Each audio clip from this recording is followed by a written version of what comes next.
ঘরোয়া রান্নার রেসিপিতে সকলকে জানাই স্বাগত। সকল বন্ধুরা নিশ্চয়ই আমার ভালো আছেন, সুস্থ আছেন। আজ আমি পটল আলুর তরকারির রেসিপি নিয়ে চলে এসেছি। টিফিনে দেওয়ার জন্য, স্কুল কলেজ অফিসে দেওয়ার জন্য শুকনো শুকনো তরকারির রেসিপি নিয়ে চলে এসেছি। আমি প্রথমে গোটা পটলকে এইভাবে দুদিকটা কেটে ফেলে দিয়ে আর অল্প করে ছাড়িয়ে নিয়েছি। এইভাবে ছাড়িয়ে নিয়েছি। এবার একটা পটলকে 2 পিস করেছি, আর এই আধখানা পটলকে আমি 3 পিস করেছি। মোট একটা পটলকে আমি 6 পিস করেছি। এইভাবে সরু সরু করে আলু কেটে নিয়েছি, 6-7টা কাঁচা লঙ্কা চিড়ে নিয়েছি, পটল কেটে নিয়েছি ঠিক এইভাবে সরু সরু করে, আর নিয়ে নিয়েছি টমেটো কেটে নিয়েছি একটা। এইভাবে সবজিগুলো কেটে নিয়েছি। আর এদিকে একটা কড়া বসিয়ে দিয়েছি, গরম হয়ে গেছে। এখানে দিয়ে দিলাম 3 চামচ সর্ষের তেল আর অল্প পরিমাণ হলুদ গুঁড়ো দিয়ে এবার আমি পটলগুলো ভেজে নেব।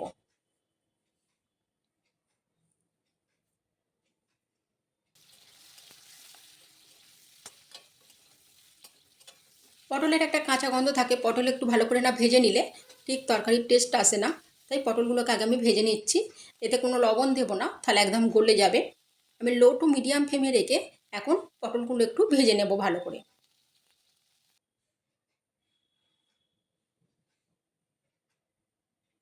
পটলগুলো একটু ভেজে নিয়েছি, এবার আমি তুলে নিচ্ছি। ঠিক এইরকম ভাজাটা হবে, সেদ্ধও হয়ে গেছে। এবার আমি কড়ার মধ্যে আরও 1 চামচ সর্ষের তেল দিয়ে দিলাম, দিয়ে এতে দিয়ে দিচ্ছি গোটা জিরে দিয়ে দিলাম 1/2 চামচ, আর আলুগুলো যে সরু সরু করে কেটে রেখেছিলাম সেগুলো দিয়ে দিচ্ছি।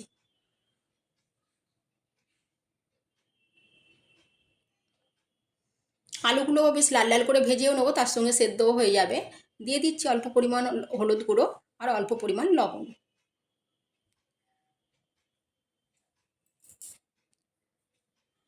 দিয়ে আলুগুলো এখন খুব ভালো করে একটু ভেজে নেব, আর একটু চাপা দিয়ে দিচ্ছি। আমি আমি 2-3 মিনিটের মতো চাপা দিয়ে রেখেছিলাম, চাপাটা খুলে নিলাম। এইভাবে আলুগুলো সরু সরু করে কাটলে খুবই তাড়াতাড়ি হয়ে যায়। আলুগুলো এখন অনেকটাই সেদ্ধ হয়ে গেছে।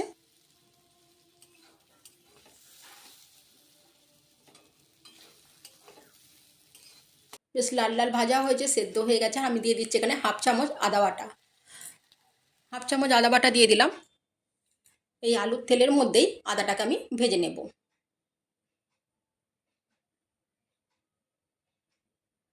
এবার আলুর সঙ্গে কষিয়ে নিচ্ছি। আদা বাটা আমি নিয়ে এখন টমেটো কুচিগুলো যে রেখেছিলাম সেগুলো দিয়ে দিচ্ছি।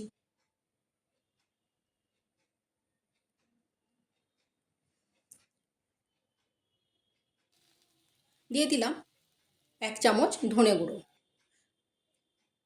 1/2 চামচ হলুদ গুঁড়ো দিয়ে দিচ্ছি, আর দিয়ে দিচ্ছি পরিমাণ মতো লবণ। দিয়ে ভালো করে এগুলো এখন মিশিয়ে নেব। আর দিয়ে দিচ্ছি 4টে কাঁচা লঙ্কা চিড়ে রেখেছিলাম, সেগুলো দিয়ে দিচ্ছি এখন। 4টে কাঁচা লঙ্কা দিয়ে দিলাম। এখানে আমি গুঁড়ো লঙ্কা ব্যবহার করব না, কাঁচা লঙ্কা দিয়েছি তাই 4টে। বাচ্চারা খেলে ঝালের পরিমাণ অনুযায়ী সেই রকম কাঁচা লঙ্কাটা দেবেন। আলুটা অনেক সেদ্ধ হয়ে গেছে, এবার আমি পটলগুলো দিয়ে ভালো করে এখন মিশিয়ে নেব।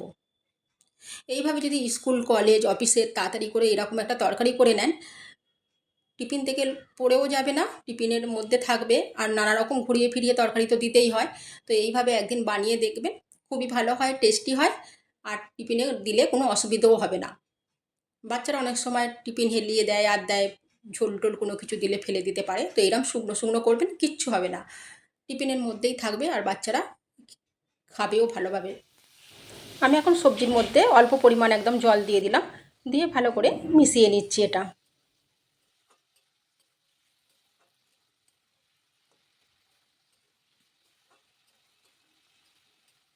আর যেটুকু সেদ্ধ যদি হতে বাকি থাকে সেটাও হয়ে যাচ্ছে। আর আমি এর মধ্যে এখন দিয়ে দিচ্ছি অল্প পরিমাণ কাশ্মীরি লঙ্কার গুঁড়ো, যাতে একটু লাল লাল দেখতে হয়। এটা অপশনাল, আপনারা দিতেও পারেন নাও পারেন। এটা এখন দেখতে একটু ভালো হওয়ার জন্য আমি অল্প পরিমাণে একটু কাশ্মীরি লঙ্কার গুঁড়ো দিলাম। দিয়ে বেশ ভালো করে মিশিয়ে নিলাম। তরকারিটা আমার হয়েই এসছে। ঠিক এইরকমভাবে একবার বানাবেন, খুবই ভালো লাগে।